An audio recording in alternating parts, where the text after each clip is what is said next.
നമ്മുടെ ബിനോയ് എന്നോടൊപ്പം ചേരുന്നുണ്ട് കൊല്ലത്ത് നിന്ന്. അപ്പോൾ കൊല്ലത്ത് നിന്ന് ഒരുപാട് പേർ ചേരുന്നുണ്ട്. ബിനോയ്, CPIയുടെ വിമർശനമാണ് സർക്കാരിലെ പ്രവർത്തനങ്ങളുടെ പോരായ്മ, ശബരിമല വിഷയം, ന്യൂനപക്ഷ ഏകീകരണം, ന്യൂനപക്ഷത്തെ പ്രകോപിപ്പിച്ച് നടത്തിയ പ്രസ്ഥാനങ്ങൾ എന്നിവ പ്രസ്താവനകളൊക്കെ പരാജയത്തിന് കാരണമായി എന്ന് പറയുകയാണ് CPI. ഇത് LDF യോഗത്തിൽ ചർച്ച ചെയ്യണമെന്നും അവർ ആവശ്യപ്പെടുന്നു. ശ്രീ ബിനോയ്, ഇങ്ങനെ പറഞ്ഞ് CPIയെ വെള്ളാപ്പള്ളി വിമർശിച്ചു. ബിനോയ് ആരുടെ പക്ഷത്താണെന്നാണ് എനിക്കറിയേണ്ടത്. നമസ്കാരം മനു. ഞാൻ രണ്ടുപേരുടെ പക്ഷത്തുമില്ല. രണ്ടുപേരും പറയുന്നത് തെറ്റുകൾ തന്നെയാണ്. ഒന്നാമത് പറയാനുള്ളത്, CPIയുടെ നേതാവ് ബിനോയ് വിശ്വം കഴിഞ്ഞ 9.5 വർഷമായി അവിടെ കൂടെ നിന്ന് CPIയും ബിനോയ് വിശ്വം എല്ലാ ആനുകൂല്യവും കൈപ്പറ്റിയിട്ട് ഇത് പറയുന്നത് ശരിയല്ല. അന്തസ്സും അഭിമാനവും ഉണ്ടെങ്കിൽ ആ മുന്നണിയിൽ ഇറങ്ങി വരണം, അല്ലെങ്കിൽ മന്ത്രിമാരെ പിൻവലിച്ചിട്ട് പറഞ്ഞാൽ ജനം കേൾക്കും. ഇത് മാധ്യമങ്ങളെ കാണുമ്പോൾ അദ്ദേഹത്തിന് എന്തെങ്കിലും പറയണം, അതിനുവേണ്ടി മാത്രം പറയുന്നു. അത്ര മാത്രമേ ഉള്ളൂ ബിനോയ് വിശ്വന്റെ ഈ പ്രസ്താവനയോട് ഞങ്ങൾ കൊടുക്കുന്ന വില. അദ്ദേഹത്തിന് ആംബിയർ ഉണ്ടെങ്കിൽ പഴയ CPI നേതാക്കന്മാരെ പോലെ ഇറങ്ങി പുറത്തു വരണം. അദ്ദേഹം CPI സെക്രട്ടറി ആയതിനു ശേഷമല്ലേ ഈ മറ്റേ പുതിയ വിദ്യാഭ്യാസ പദ്ധതികളും PMEയും അതുപോലെ തന്നെ ഈ ലേബർ ആക്ടും ഒക്കെ ഒരക്ഷരം വേണ്ടിയില്ല. ചാനലിൽ വന്ന് സോഷ്യൽ മീഡിയയിൽ വന്ന് 1-2 വാക്ക് പറയും, പോകും, അത് തീർന്നു. പിന്നെ രണ്ടാമത്, വെള്ളാപ്പള്ളിയെ കൂടെ കൂട്ടുന്നവർ പരാജയപ്പെടും. അദ്ദേഹത്തിന്റെ മകൻ BJPയിലും അദ്ദേഹം CPMനെയും അനുകൂലിച്ചു നിൽക്കുന്നു. അതുകൊണ്ട് CPMന്റെ പരാജയം തുടങ്ങിയത് അവിടെയാണ്. രണ്ടാമത്, കേരളത്തിലുള്ള ജനങ്ങൾ വോട്ട് ചെയ്ത് UDFനെ വിജയിപ്പിച്ചത് ഇതുവരെ പിണറായി വിജയനും CPMകാരും അംഗീകരിച്ചിട്ടില്ല. അവരെപ്പോഴാണോ അംഗീകരിച്ച് തോന്നിയ ഈ പരാജയം എന്താണെന്ന് ഞങ്ങൾ പഠിച്ച് അതിനുള്ള പ്രതിവിധി കാണുമെന്ന് പറഞ്ഞാൽ അതിനൊരർത്ഥമുണ്ട്. CPMന്റെ ധാർഷ്ട്യം മാറ്റി പരാജയത്തിനെ കുറിച്ച് പഠിക്കാതെ വീണ്ടും വീണ്ടും വിഷയങ്ങൾ മാറ്റിപ്പോയാൽ വീണ്ടും പരാജയത്തിലോട്ടാണ് പോകുന്നത്. അവര് വിചാരിക്കുന്നത് നിയമസഭ മാത്രം ജയിക്കുന്നതാണ് ഇലക്ഷൻ എന്നുള്ളത്. പാർലമെന്റിൽ ഞങ്ങൾ 18 സീറ്റ് പിടിച്ചു. എന്താ പാർലമെന്റ്? അത് ജനങ്ങൾ അറിയാതെ ചെയ്തു. ശരി, തദ്ദേശ സ്വയംഭരണ സ്ഥാപനത്തിലെ ഇലക്ഷൻ വന്നു, അതും CPMമാർ ലോക്കൽ സെക്രട്ടറികൾ പോലും പറയുമോ ഇതിപ്പം തദ്ദേശ സ്വയംഭരണമല്ലേ, നിയമസഭ വരട്ടെ, ഞങ്ങൾ കാണാം. അതുകൊണ്ട് ഈ പിണറായി വിജയനും കൂട്ടരും ഒരു കാര്യം മനസ്സിലാക്കണം, ജനാധിപത്യത്തെ വിശ്വാസത്തിലെടുക്കണം, അത് അംഗീകരിക്കണം. അവർ വീണ്ടും ബഹുമാന്യനായ വെള്ളാപ്പള്ളി നടേശനെ കൂടെ കൂട്ടണം, വണ്ടിയിൽ കയറ്റണം.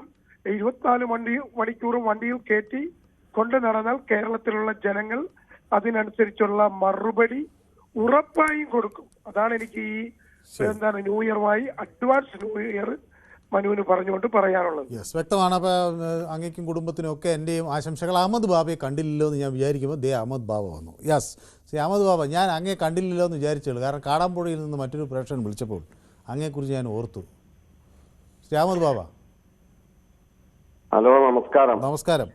അവിടെ ഹാപ്പി ന്യൂ ഇയർ ന്യൂസ് 18 ചാനലിനും താങ്കൾക്കും പറയുന്നതിന് മുൻപ് ഒരു 6 വയസ്സുകാരി ഒരു 3 വയസ്സുകാരിയും താങ്കൾക്ക് ഹാപ്പി ന്യൂ ഇയർ പറഞ്ഞിട്ടുണ്ട്.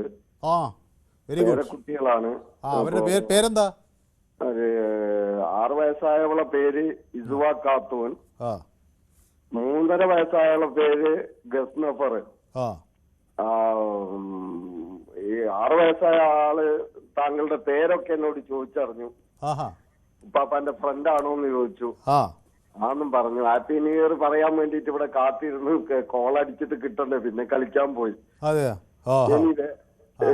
രണ്ടു കുട്ടികളെ എന്റെ പുതുവത്സരാശംസകളും ഒക്കെ അറിയിക്കണം. ഓക്കെ. അപ്പോ ന്യൂസ് 18 ചാനലിനും അതിലുള്ള അണിയറ പ്രവർത്തകർക്കും ഒക്കെ happy new year. Okay. Vellappally Natesan സാറിന്റെ ദീർഘായുസിന് വേണ്ടി പ്രാർത്ഥിച്ചുകൊണ്ടിരിക്കുന്ന ഒരു UDFകാരനാണ് ഞാൻ. ശരി. അദ്ദേഹം കൂടുതൽ കാലം ജീവിച്ചാൽ കൂടുതൽ കാലം ഇടതുപക്ഷം തോൽക്കുമെന്നാണോ താങ്കൾ കരുതുന്നത്? അതെ, ഞങ്ങൾക്ക് ഇങ്ങനെയുള്ള കുറച്ച് ആൾക്കാരെ കിട്ടിയാൽ മതി. വെള്ളാപ്പള്ളി നടേശൻ സാറ് മാത്രമല്ല, പക്ഷെ എല്ലാരെയും കൂടി പേരിപ്പോ ഞാനിതിൽ പറയുന്നില്ല. അപ്പൊ അദ്ദേഹത്തിന് ദീർഘായുസ് ഉണ്ടാവണമെന്ന് പ്രാർത്ഥിച്ചുകൊണ്ടിരിക്കുന്ന ഒരാളാണ് ഞാൻ. ദീർഘായുസ് ഉണ്ടാവട്ടെ കേട്ടോ, ചിരിച്ചിട്ട് പറഞ്ഞാലും ഇനിയിപ്പോ അദ്ദേഹം എന്തൊക്കെ പറഞ്ഞാലും ശരി, ദീർഘായുസ് ഉണ്ടാവട്ടെ. ഒരു മനുഷ്യൻ മരിച്ചു പോകണമെന്ന് നമ്മൾ പറയാൻ പാടില്ലല്ലോ. അത് അദ്ദേഹത്തിന്റെ കുടുംബത്തിനോട് ചെയ്യുന്ന ഒരു തെറ്റായിരിക്കും. പക്ഷേ ഇത് ഈ വിധത്തിലേക്ക് ഇനിയും കൊണ്ടുപോവുകയാണെങ്കിൽ ഇപ്പൊ ഇതിനു മുന്നേ ഉള്ള ഒരു സുഹൃത്ത് പറഞ്ഞതുപോലെ ഒരു അപകടകരമായ രീതിയിലേക്ക് കൂടി ഇത് കയറിപ്പോകും. ബിനോയ് വിശ്വത്തിന് കട്ടൻട്രി ആയിട്ട് പിന്നെ അദ്ദേഹത്തിന് കട്ടൻട്രി ആയിട്ട് ഒരു തീരുമാനം എടുക്കാനുള്ള കഴിവുണ്ടോ എന്ന് എനിക്ക് തോന്നുന്നില്ല.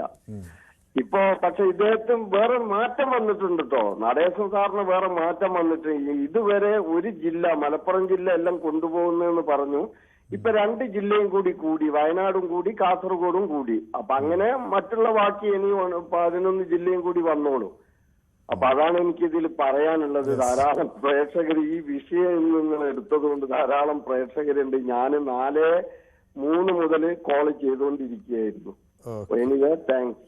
Okay, thank you so much. അപ്പോൾ ശ്രീ റഷീദ് കൊയിലാണ്ടിയും വിളിക്കുന്നുണ്ട്. റഷീദ് കൊയിലാണ്ടി UDF കാരാണ്. ശ്രീ റഷീദ് കൊയിലാണ്ടിയും വെള്ളാപ്പള്ളിക്ക് ദീർഘായുസിന് വേണ്ടി പ്രാർത്ഥിക്കുകയാണോ നമ്മുടെ അഹമ്മദ് ബാബയെ പോലെ? ഏതായാലും മനോഭാരതനും അതേപോലെ കിരണിനും